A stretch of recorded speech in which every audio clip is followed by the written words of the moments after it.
تیری امداد یا غوث،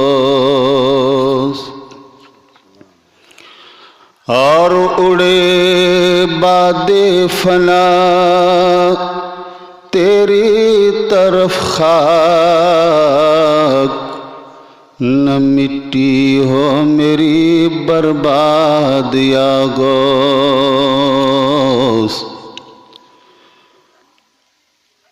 اور نشے مل کو اڑا کر بھی نہ چھوڑا، ابھی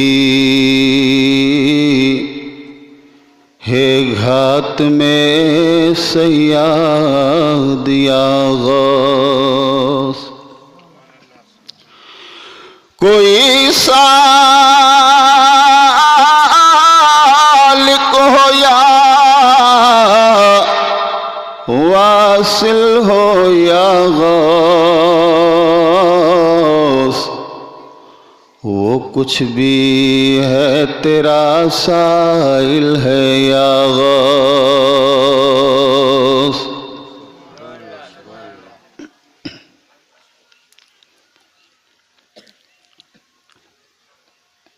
قابل صد احترام بزرگوں، نوجوان ساتھیوں، عزیز بچوں، عزت مآب ماؤں اور بہنوں، السلام علیکم ورحمۃ اللہ وبرکاتہ وغفر لہ۔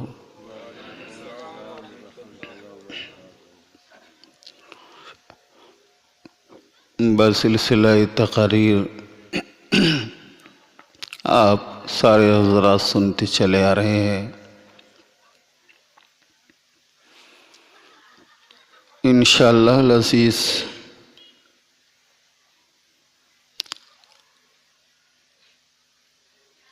اس سے پہلے کہ آگے بڑھیں، سرکار بغداد کی مدح سرائی اور مناقبت میں ایک مرتبہ آواز کے ساتھ، محبت کے ساتھ آقائے کائنات کی بارگاہ میں درود پاک کا نذرانہ پڑھ دیں، پیش فرما دیں۔ اللہم صلی علی سیدنا و مولانا محمد وعلی آل سیدنا و مولانا محمد المعدن الجود والکرم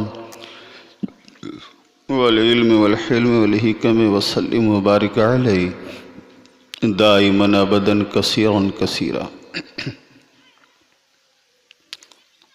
دو شعر منقب کے سماعت فرما لیں۔ اللہم صلی علی سیدنا محمد وعلی آل سیدنا محمد وصحابہ وبارک وسلم صلی اللہ علیہ یا رسول اللہ صلی اللہ علیہ یا حبیب اللہ۔ کہ در غوث کا گر تو سائل بنا ہے،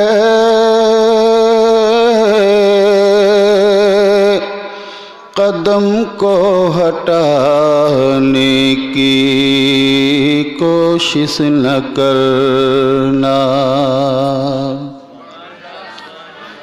در غوث کا گر تو سائل بنا ہے، قدم کو ہٹانے کی کوشش نہ کرنا، اور ملے گی بے مانگے تمنائے دل کی، زباں تک ہلانے کی کوشش نہ کرنا، اور جو بغداد تجھ کو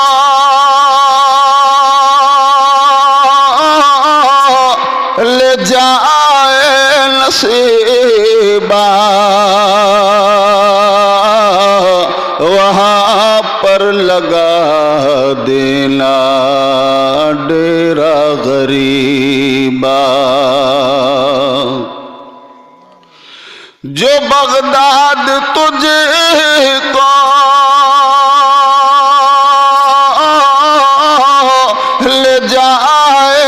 نصیبا کہ وہاں پر لگا دینا ڈیرا غریبا، وہاں ان کے قدموں میں رہ کر کے اے دل یہاں لوٹ آنے کی کوشش نہ کرنا،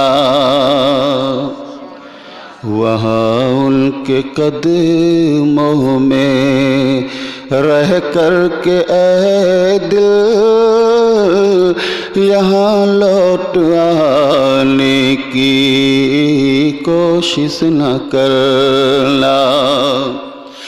اور یہ پھولا فلا دیکھ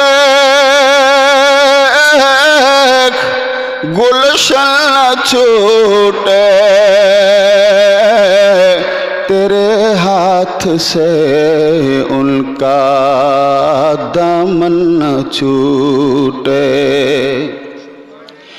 اور یہ پھولا فلا دیکھ گلشن نہ چھوٹے، تیرے ہاتھ سے ان کا دامن نہ چھوٹے۔ سخی غوث الاعظم کے در جا کے پھر تو کہیں اور جانے کی کوشش نہ کرنا۔ سخی غوث اعظم کے در جا کے پھر تو کہیں اور جانے کی کوشش نہ کرنا۔ اور ولایت کے سورج ہے میرے غوث اعظم، یہ سارا اجالا اسی ذات سے ہے۔ ولایت کے سورج ہے میرے غوث اعظم، یہ سارا اجالا اسی ذات سے ہے۔ اور چمکتا ہوں میں چاند بن کر منور، مجھے جگمگانے کی کوشش نہ کرنا۔ چمکتا ہوں میں چاند بن کر منور، مجھے جگمگانے کی کوشش نہ کرنا۔ درود پاک پڑھیں۔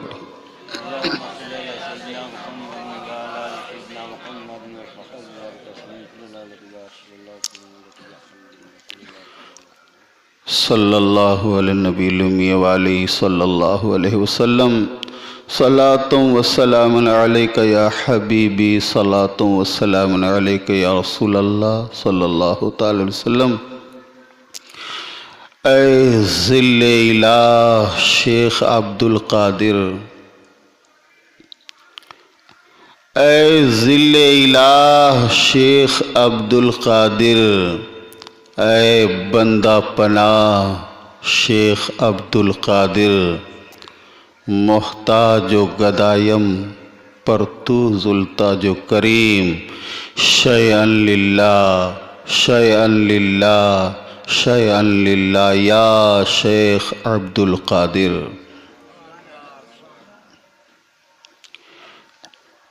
پیر پیرا میر میرا شاہ جیلا ہے توئی،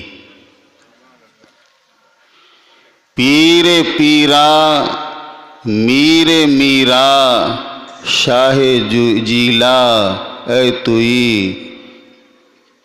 سر توئی، سرور توئی، سرا سرو جانا توئی۔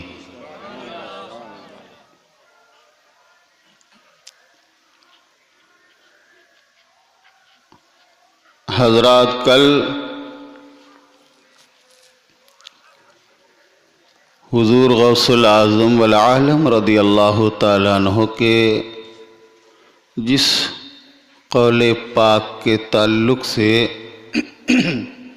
آپ حضرات کے سامنے تقریر فرمائی تھی، لب کشائی فرمائی تھی، آج پھر وہی قول سرکار بغداد کا میں نے آپ حضرات کے سامنے تلاوت فرمایا۔ کل بھی سنا تھا، آج پھر اس کا ترجمہ سماعت فرما لے۔ حضور غوث اعظم رضی اللہ تعالیٰ عنہ فرماتے ہیں،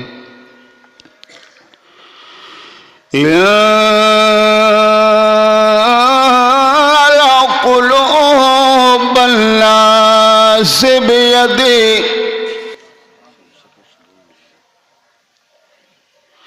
فرمایا لوگوں کے دل میرے ہاتھوں میں ہے۔ اور اسی کو اعلیٰ حضرت نے فرمایا کہ کنجیا دل کی خدا نے تجھے ایسی دی کر، کنجیا دل کی خدا نے تجھے ایسی دی کر کہ یہ سینہ بھی ہو الفت کا خزینہ تیرا،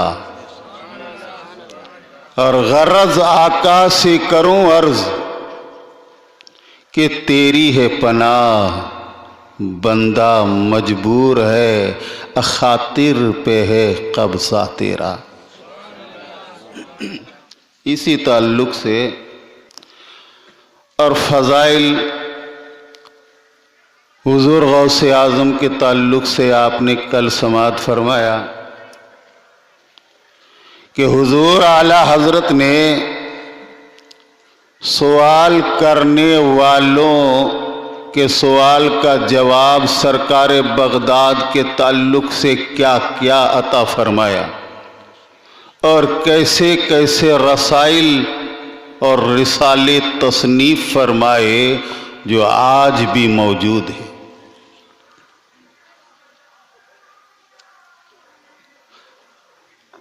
ذہن حاضر رکھیے، انہی میں ایک ذات ہے امام ربانی مجدد الفسانی سرہندی رضی اللہ تعالیٰ عنہ کی،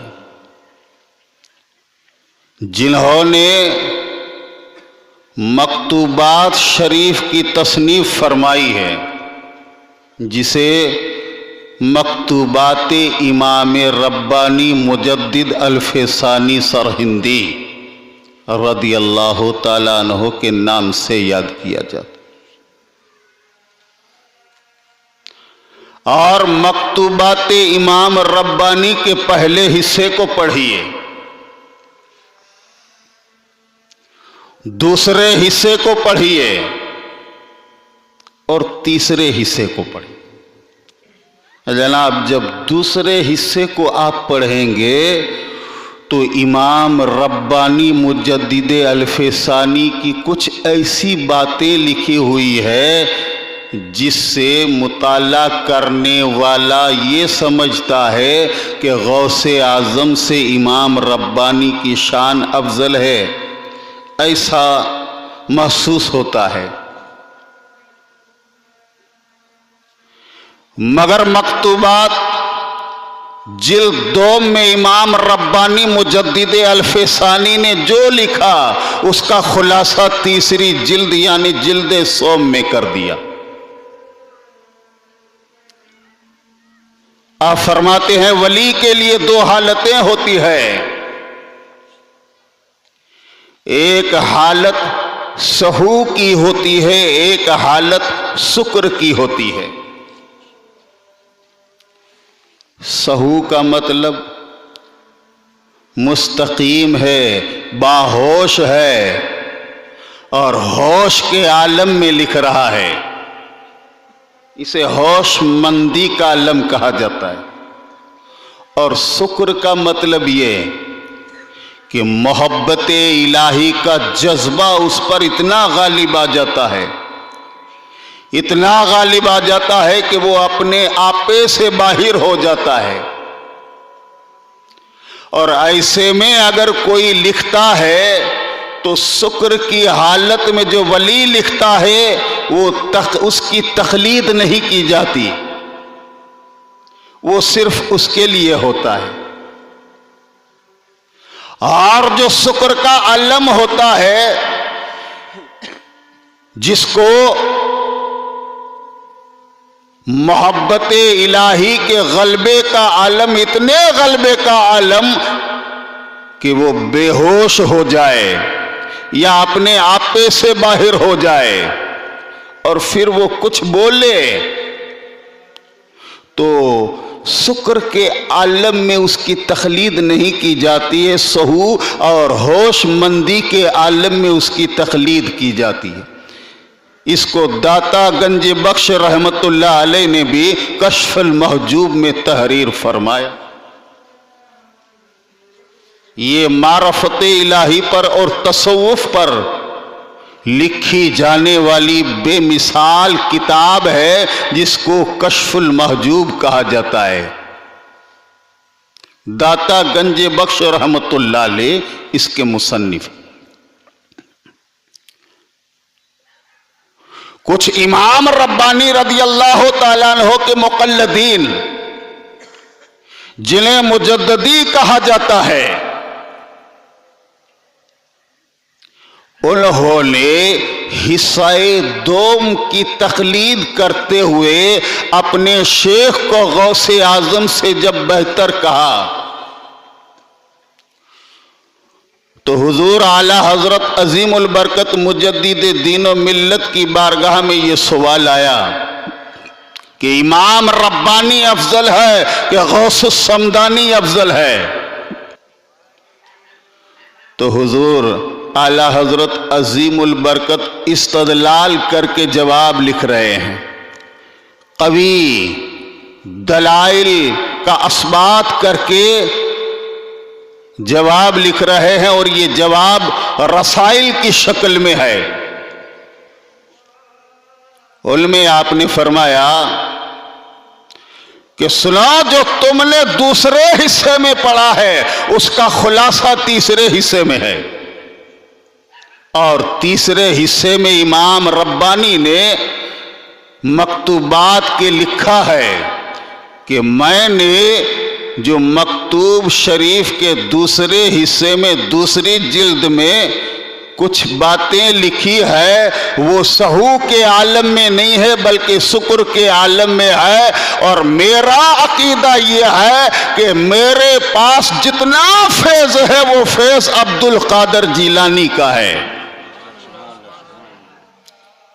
خود امام ربانی مجدد الفسانی وہاں پر لکھ رہے ہیں، جس کو ظاہر کر رہے ہیں اعلی حضرت، کہ ایک میں ہی نہیں بلکہ جس ولی کے پاس ولایت کے تعلق سے، کرامت کے تعلق سے، قطبیت کے تعلق سے، ابدالیت کے تعلق سے، افرادیت کے تعلق سے، نجبیت کے تعلق سے، نقبیت کے تعلق سے، رجبیت کے تعلق سے، یا بارگاہ ربانی میں جو مقام حاصل ہوتے ہیں، مدارج حاصل ہوتے ہیں، مراتب حاصل ہوتے ہیں، ان مرتبوں کے تعلق سے کچھ بھی ملا تو غوث اعظم کے وسیلے سے ملا.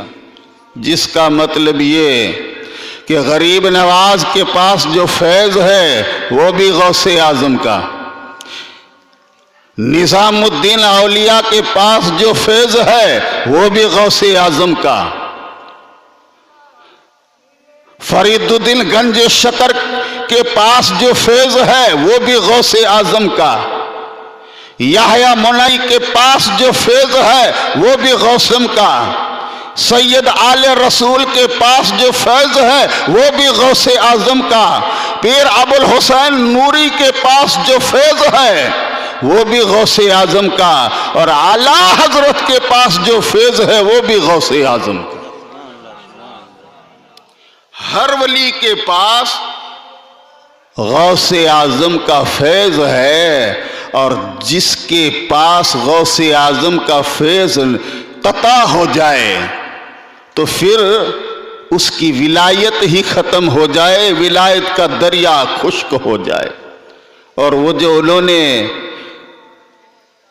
سکر کے عالم میں، غلبے کے عالم میں، مدہوشی کے عالم میں کچھ ایسی باتیں لکھ دی تو اس کی تقلید نہیں ہوتی۔ اس کے جواب میں اعلیٰ حضرت لکھتے ہیں، اور وہ یہ شعر کے تعلق سے فرماتے ہیں کہ سکر کے جوش میں رہتے ہیں تجھے کیا جالے، کہ خضر کے ہوش سے پوچھے کوئی رتبہ تیرا، خضر کے ہوش سے پوچھے کوئی رتبہ تیرا۔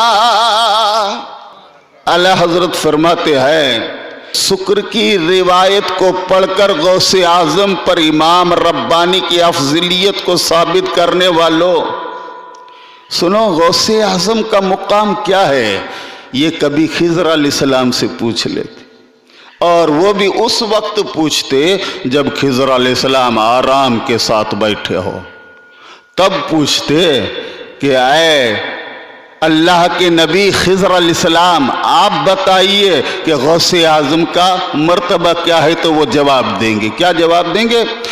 کہ جو ولی قبل تھے یا بعد ہوئے یا ہوں گے، سب ادب رکھتے ہیں دل میرے مولا تیرا۔ خضر کا مقام بتائیں گے غوث اعظم۔ یہیں پر مجھے عبد الرحمن تفسونجی کی بات یاد آ رہی ہے، ذرا سنتے چلیے۔ تفسونج بغداد سے دور ہے، یوں کہیے سینکڑوں میل کی مسافت پر تفسونج ہے، وہاں اللہ کے ولی رہتے ہیں، نام ان کا عبد الرحمن تفسونجی رحمت اللہ علیہ، بڑی شان والے۔ فرماتے ہیں کہ ایک دن وہ تقریر کر رہے تھے اور غوث اعظم کا مرید تقریر میں بیٹھا ہوا تھا، اور مرید کا نام شیخ احمد رحمت اللہ تعالی علیہ، جو بغداد سے تفسونج میں آیا تھا، کہا چلو آج عبد الرحمن کی تقریر سن لے۔ جیسے تقریر سنی تو تقریر میں انہوں نے کیا کہا؟ عبد الرحمن تفسونجی فرماتے ہیں اے لوگوں دیکھو، جانوروں میں ایک جانور ہے جسے کلنگ کہا جاتا ہے،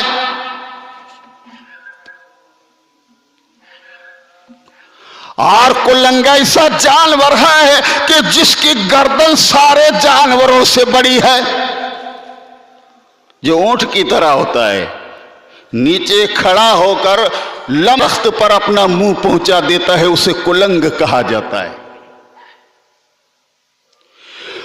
عبد الرحمن فرماتے ہیں کہ جانوروں میں جس طرح کلنگ کی گردن اونچی ہے، اور ولیوں میں میرا مقام ایسا ہے، میرا مقام، میرا مرتبہ ولایت میں ایسا ہے۔